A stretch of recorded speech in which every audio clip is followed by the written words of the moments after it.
In more complicated circuits, we need to use other methods. Now, one of the methods that we use in some circuits, and it's not the unique one, but one of the commonly used methods in dealing with circuits is what we call Kirchhoff's rules.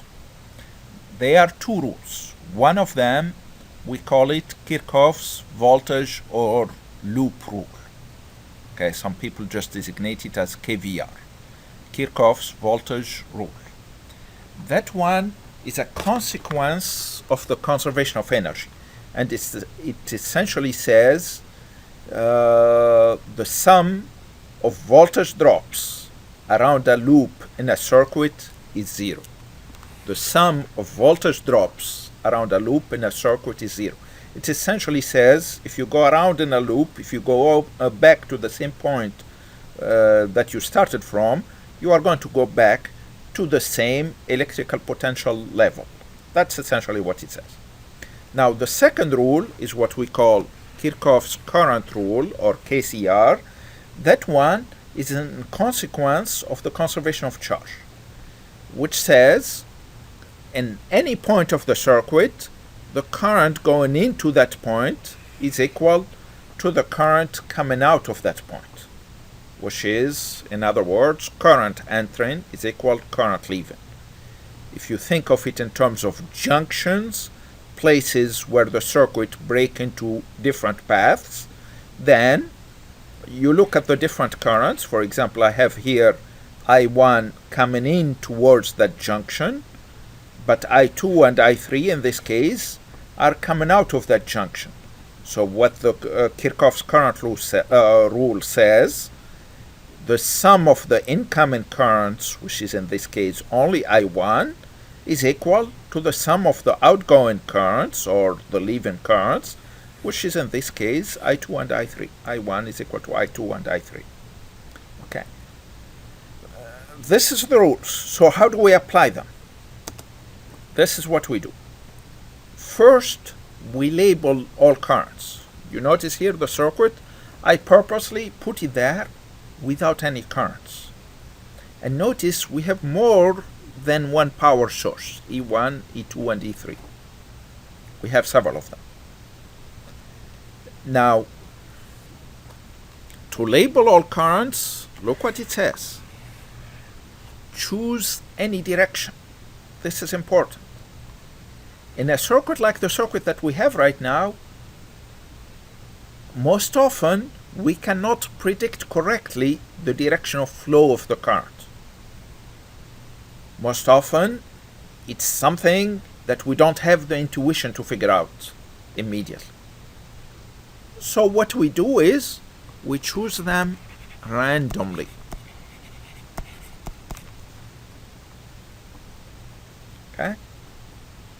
Okay, let me do that. What does that mean? When we look at this circuit, how many different currents we can have? I'm going to use color to illustrate that.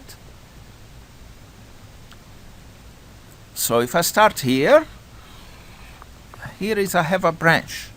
But the minute I come here, it branches in two. So I'm going to have a unique current in whatever I marked in yellow.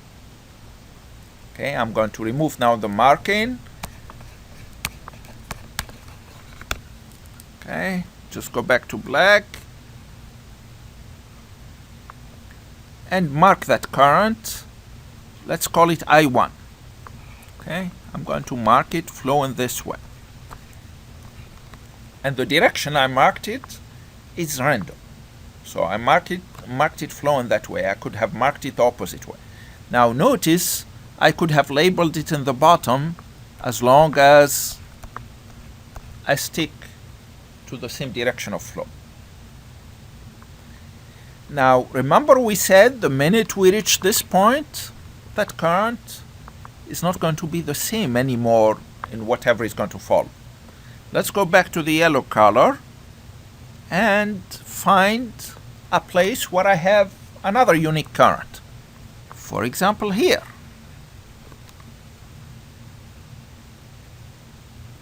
That's one branch. There is no branching between the top point where I started and the bottom point, so I should have the same current there. Now that current, okay, I'm going to erase again the marking.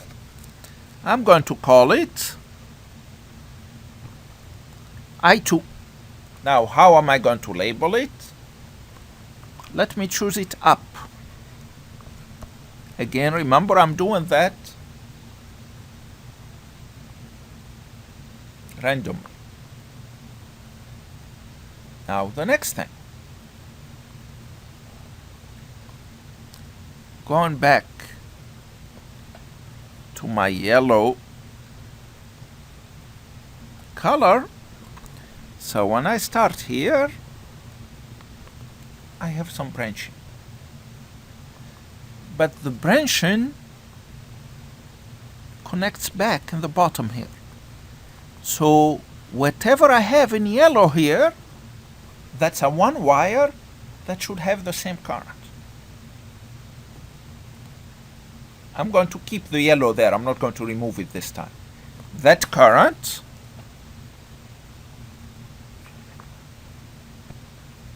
let me call it I3, and I'm going to randomly choose it oriented like that. So this is I3. Okay. Remember, that's just a one loop. That loop is broken. Sorry, here. Let's use another color. Is broken into two paths here. The green one, let's say the purplish one. Those are going to be two different currents. Let's call the green one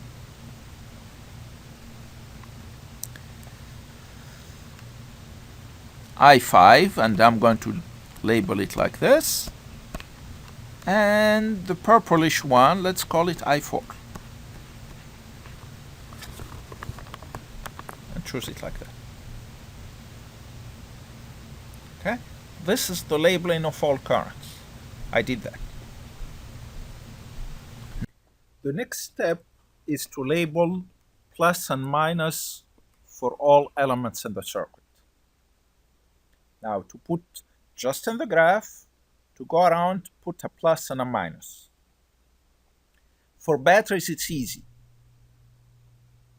The negative lead is a minus, the positive lead is a plus.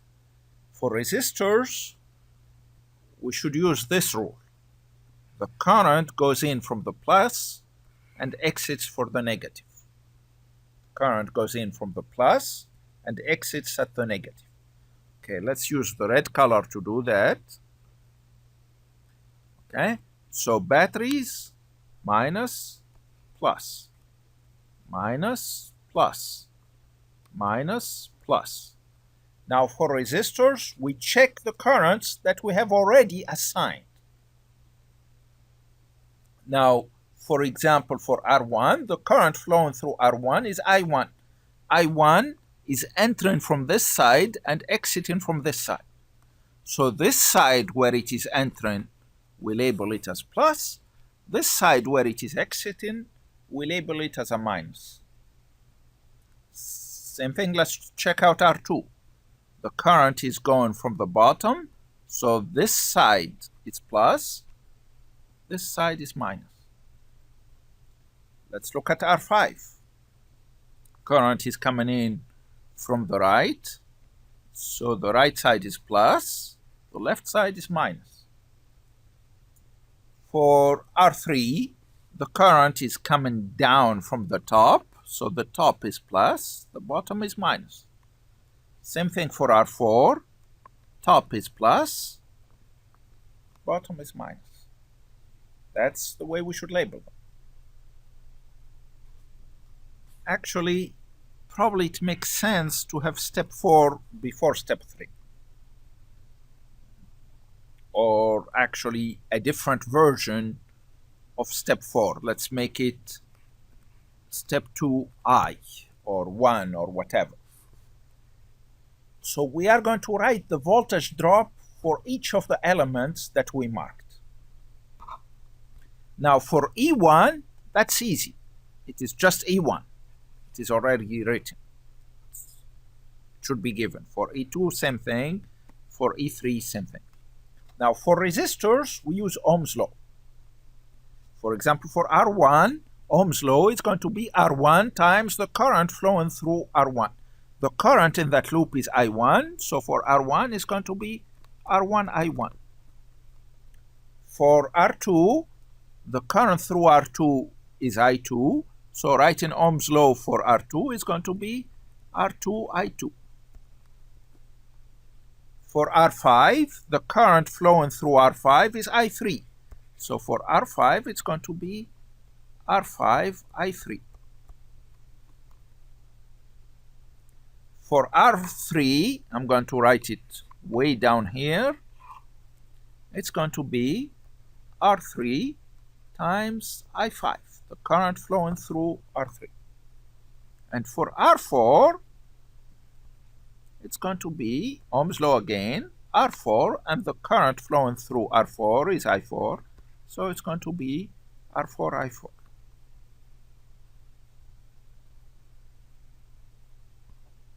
Now, step 3, 4, and 5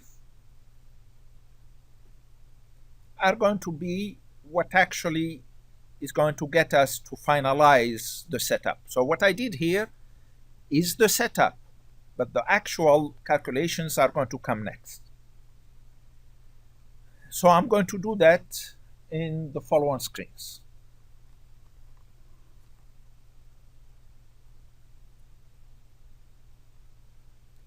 As I work the problem. Now, I'm going to do that in the following screens. I'm going to do that in the following screens as I work the problem. You notice in a little while ago, I kind of took care of everything. But really, if I'm trying to work the problem and if there is a way to simplify it, I should do that. And in this particular circuit, there are a few simplifications I can make. You notice here that, actually, let's see, in color red, R3 and R4 are in parallel. So the first thing I need to do, I need to replace them by their equivalent. That's R34. I can find it by writing 1 over R3 plus 1 over R4. Okay, so I can find R34 and then simplify it. And then once I do that, my circuit is going to change into this. R1, R2, this is E1, E2, and then I have E3, and then I have R34. This here is a little long, and then I have R5. Now we notice that R5 and R34 are in series, they're in the same branch, so we can combine them. As we combine them, what we get is R534, which is equal to R5 plus R34. So my simplified circuit is going to be E1, R1, R2,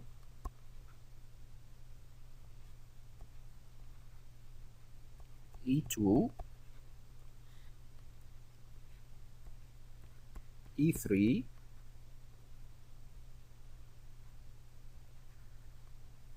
and R534. That's my simplified circuit, the circuit I'm going to work on from now on.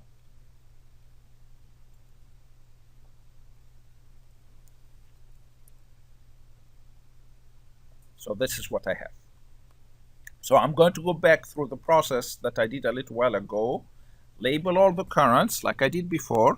So this is my I1, this is my I2, this is my I3. And then the pluses and minuses like we did before. Plus here, minus here, minus here, plus here, minus here, plus here, minus here, plus here, plus here, minus here. And actually, I think I chose I2 a different direction, so let me go back to make sure to stick to, oops, to stick what I did. I had I2 going up, so I'm going to change that.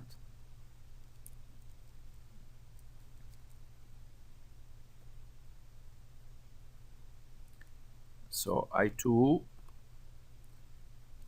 I'm going to fix it. I'm going to have it go up. So now the labels then for R2 are going to be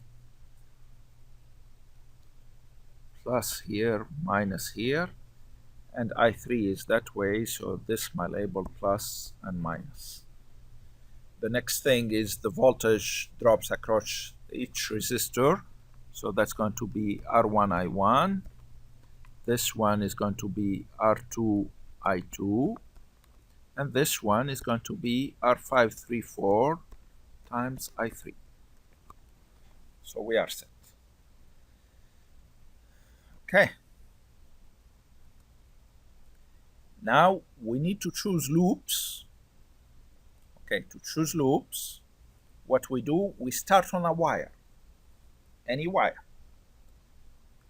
We should not start in an element. It's a wire. I'm going to go in color here.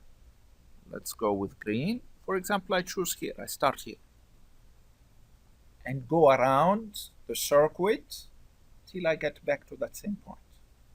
Okay, I'm going to show all the possible loops I can have starting from that point. I can do this. That's one possible loop.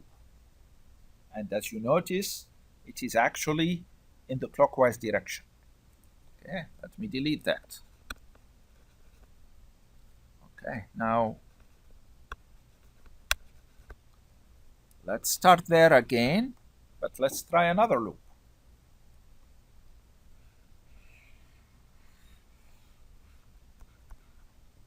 Okay, it's the same loop I had earlier, but with the way I drew it, it's in the counterclockwise direction. What I'm trying to say here, the direction you designate the loop does not matter. You do it either way you want. It does not depend on the direction of the current. You choose it any way you want. Okay, so that's the second loop. Okay.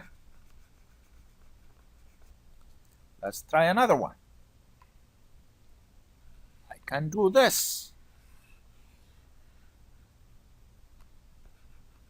That's also a loop. All of these are possible loops. Now, the next step says once we choose a loop, I'm going to choose it in the previous screen since we have a lot of stuff written already. So I'm going to go back and I'm going to start here and I'm going to go counterclockwise. In this case, this way. Okay, that's the loop I'm going to choose. And then what they say, write down the voltage drops. Okay. This is essentially saying we need to do the K VR. We need to write down the voltage drops across that loop. So I start at that point. Okay, let me do it with another color. So I started here and I go here till I meet the first change in electrical potential. In this case, the first change is due to a battery. And you notice I meet the minus before the plus. So what I need to write is going to correspond to the change from a low electrical potential, a minus, to a plus. So we are going to have an increase in electrical potential. That's E2, plus E2. And then after that increase, I meet another element in the circuit, a resistor in this case, R2. But I meet the plus in this case, not the minus. So I'm going to go from a plus to a minus. So it's going to be a minus. And the electrical potential change in this case is going to be the electrical potential across the resistor, which is R2I2. So it's minus R2I2. Then after that resistor, going around the loop, I meet the second resistor. But in this case, I'm at the minus one. So I'm going from a minus to a plus. And the voltage change across the resistor is R1I1. So it's going to be plus R1I1. And then I continue. And guess what? I meet a plus. So I meet a plus of a battery. So I go from a plus to a minus. So that's a drop in voltage. That's minus E1. And I'm back at the same place. So I write this as equal to 0. That is Kirchhoff's voltage rule for that loop. Let's try another loop just for exercise. I'm going to choose another color to handle that. I'm going to go for green. Again, first to draw the loop, let me go back to an even other color. So let's go to yellow for the loop. And let's start at this point. And let's go in this direction in this case. So that's my loop, what I have in yellow. And then I'm going to write everything down in green. So starting at this point, the first thing I meet is a plus of a resistor. So I go from a plus to a minus. And the voltage drop across that resistor is R34I3. So it's going to be minus R534I3. And then I meet up with E2, but the minus of E2, so we go with plus E2. And then I'm here, I meet the plus of R2, so we go again with a minus R2I2. And then now I'm here, and I meet with the plus of E3, so it's going to be minus E3. And I'm back where I started, so that's equal to 0. That's another loop rule, or Kirchhoff's voltage rule, KVR. The next step is to write down the node equation or junction equation. Sum of all incoming currents is equal to the sum of all outgoing currents. I'm going back to the circuit again. Notice here, so we need to look for places where we are going to have different currents.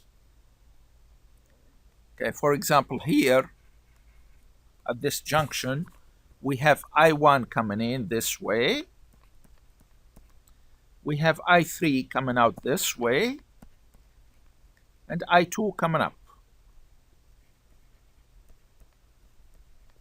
So the sum of incoming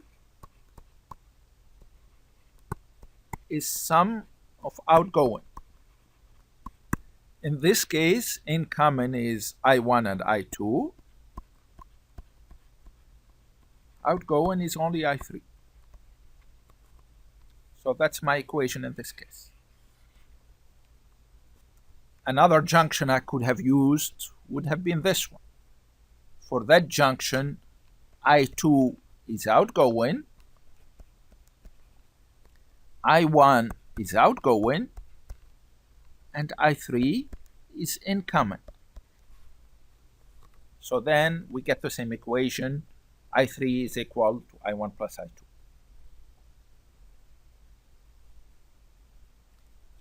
So this is writing up the equations. The rest of the problem is going to be just math, and we'll work some examples.